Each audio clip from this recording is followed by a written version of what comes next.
We're using technology which many of you use in your daily lives. It's called Skype, and you know that the definition of technology is it's something that nearly works. So we'll see. Have we got Mr. Snowden? Hello, Edward. Hello, Edward. Hello, can you hear me? I can, but you sound a long way away. Okay. I want to apologize in advance. It seems that we're having some kind of internet connection problem. I'm not sure what the issue is. Could be GCHQ. It could be, you know, the Telegraph. But somebody doesn't really want us having a discussion today. And this is the first time this has happened, which is a little surprising. It's also the first time I've had an appearance in the UK. So I don't want to be conspiratorial. I don't want to be paranoid. It could just be a technical problem. But I want to apologize in advance and ask if everyone could bear with us while we try to work this out. Well, let's have a go. We only have 20 minutes, so I'd like to push on and let's see how we get on. I would like to start with something that's of great interest to us here. When you've given interviews in the past, most of the discussion has been about the NSA and the United States. But what comes across in the documents that you released is an apparently close working relationship between the NSA and Britain's GCHQ. My friends in the computer security world sometimes refer to GCHQ as, quotes, the overseas franchise of the NSA, unquotes. But I'm wondering, is that an accurate characterization of the relationship? Is GCHQ really a bigger player than we think?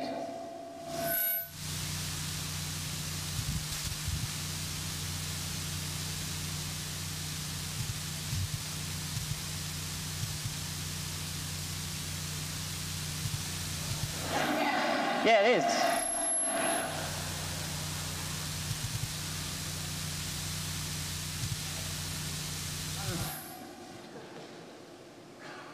How are we doing? Oh, rats. Well, I did say that this might be tricky. One of the things we'd like, and I think you've been asked to do, is to provide some questions that you'd like to ask via Twitter, I think. I have some here already. For example, people want to know, does he have any hobbies? It's funny what people go for, isn't it?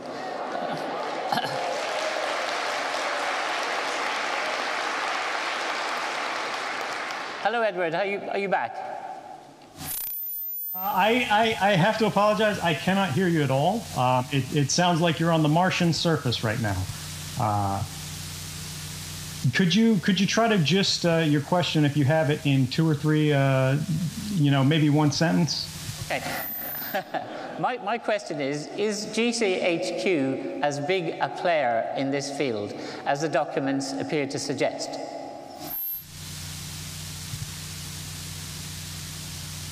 We're trying to have someone off stage retype the questions. I apologize. Yes. The question that's come through to me is it a bigger player in sort of mass surveillance, as the documents appear to suggest? And the answer to that is yes. We have an extraordinarily large, very secret, and unaccountable mass surveillance system in the United States. And that's when we have constitutional protections that prohibit even the passage of any laws that might enable those programs.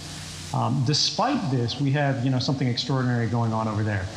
Now, in the United Kingdom, where you don't have the same constitutional limits on the sort of laws the Parliament can pass, what we've seen is the creation of a system of regulations where basically anything goes. The GCHQ and other British spy agencies can do anything they want. There are really no limits on their capabilities.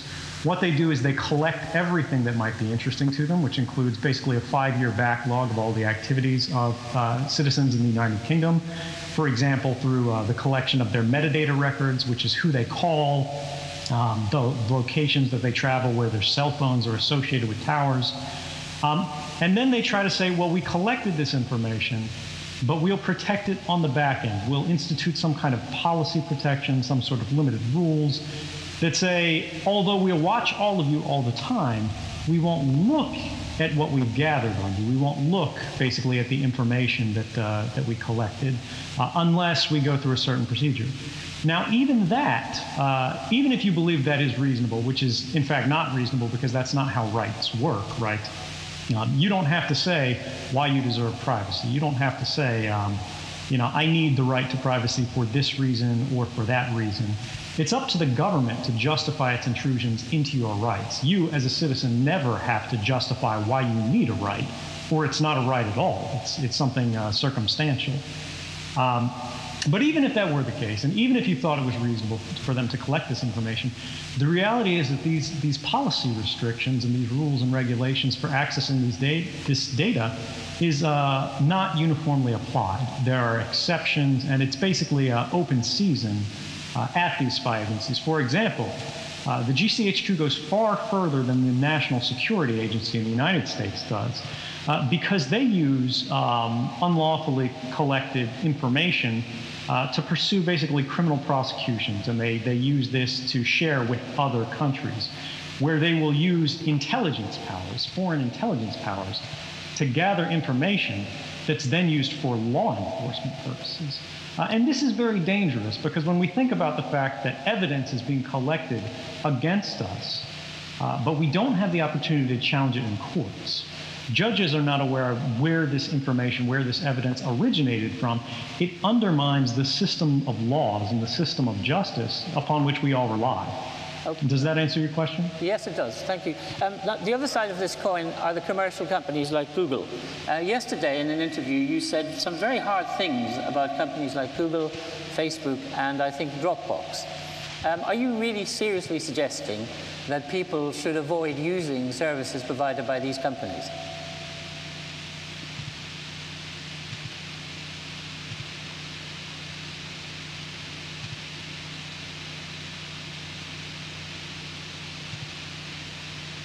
This question is clearly being parsed by somebody in the intelligence community. Did you get that? So the question as it's been sent to me is that yesterday I said some things about very popular internet services, Google, Facebook, Dropbox. Am I saying people should not use them at all? What I'm trying to say here is not that these services are the worst thing on planet Earth. What I'm trying to say is that when we as consumers have an option between two services where one protects your privacy very strongly, it values it very highly, and another that is actually hostile to privacy, we should support the one that supports our rights, that encodes that into their policies and into their technologies. Facebook is an example that everybody uses, and it's very difficult to find an alternative to it that provides the same service nowadays. Dropbox, however, is not. There are many, many, many clones of Dropbox-style services. And Dropbox, they say they encrypt your data, but they keep the key to that data. So any government in the world, from the United States government to the UK government to the Chinese government, can request access to your files, and this company can provide them. Privacy-protecting alternatives, like a company named SpiderOak, which does precisely the same thing as Dropbox, they don't permit themselves that capability because they say if the government is going to label a warrant against you, it should go to you. It should go to the person who actually has control of this information, not a corporation that may not be able to bring the same challenges because they won't have standing to, as it is not their privacy that's being invaded. The people who should have warrants served against them should be the people who have an actual chance to challenge that in court. Does that make sense? Yes, it does. Thank you. One thing that strikes us here is that the extent of public disquiet about what the intelligence agencies are doing varies across the world. For example, in Britain, most people seem to be very relaxed about what the documents you released have revealed about the extent of GCHQ's operations and so on. If that is the case across the world, then surely nothing much is going to happen, even despite the revelations.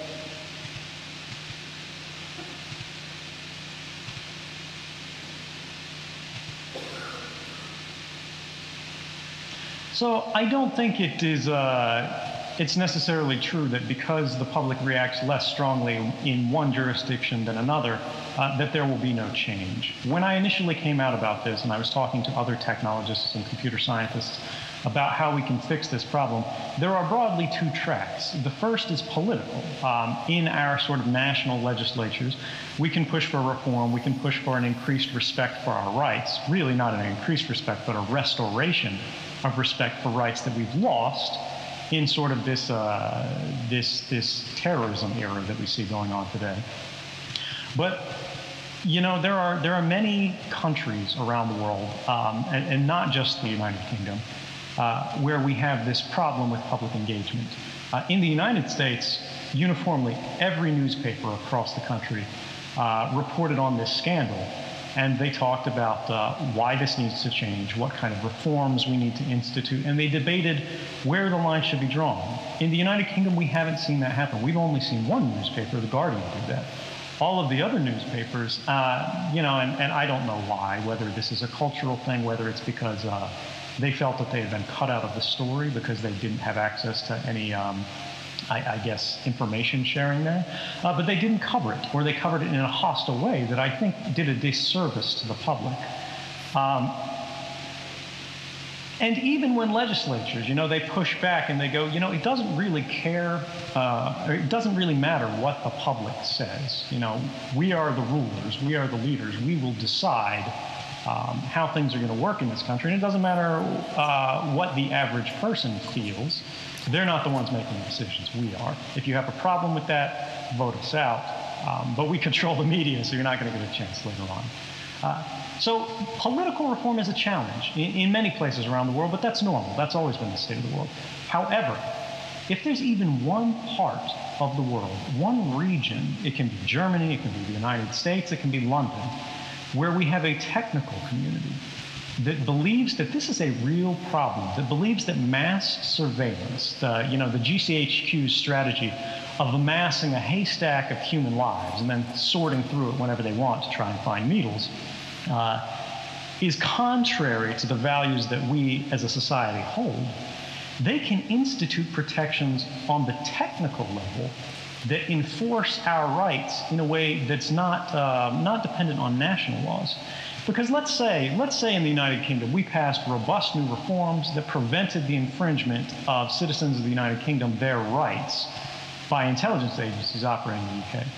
Well, that's not going to restrict the Chinese government, you know, or governments in Latin America or the United States or Russia or Africa or any other region of the world, even France. If things are not encoded on a technical level, if they're not enforced on the level of systems rather than just words on a page, they're not really going to be meaningful when all of our systems are reliant on cross-border international communications. We need international solutions for global problems. I'd like to talk to you about technical stuff, but I'm getting a lot of pressure from the audience to ask you about yourself. And here's a question that somebody's thrown at me. It says, you were basically living in paradise with a pole dancer for a girlfriend. That's most people's dream life. Are you mad?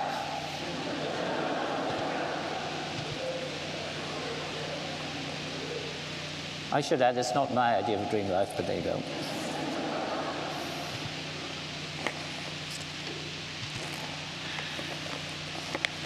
You know, it's... I've had to make a lot of sacrifices. I risked my freedom. I lost my job, I lost my home. I haven't been able to relate to my family the way I once did.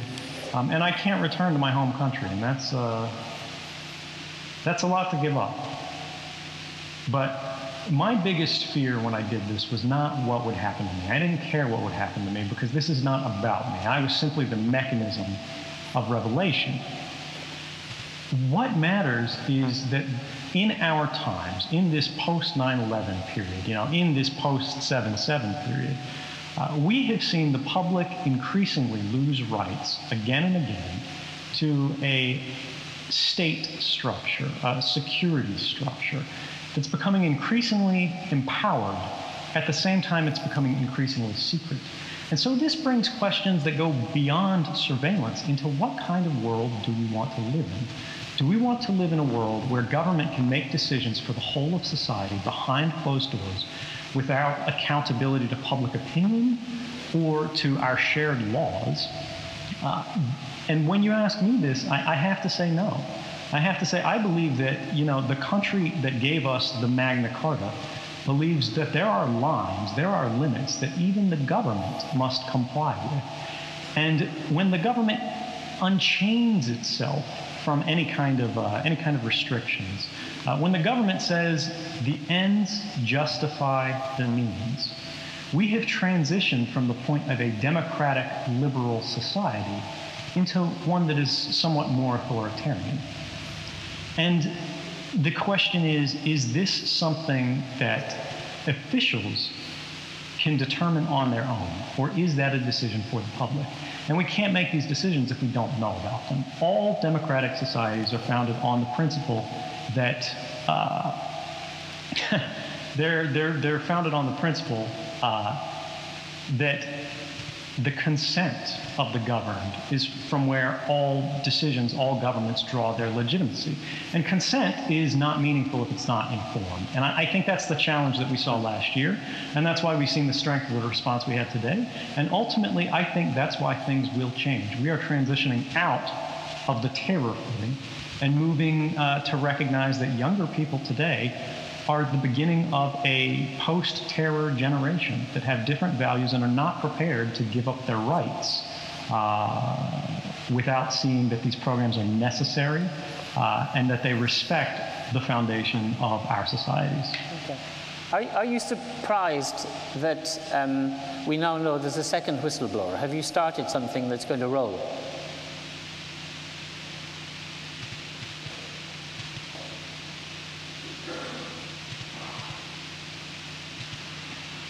So the question that I heard is, am I surprised that others have come forward? And I'm not. I actually think it was inevitable because people have called me, they've had this big debate, am I a hero? Am I a traitor?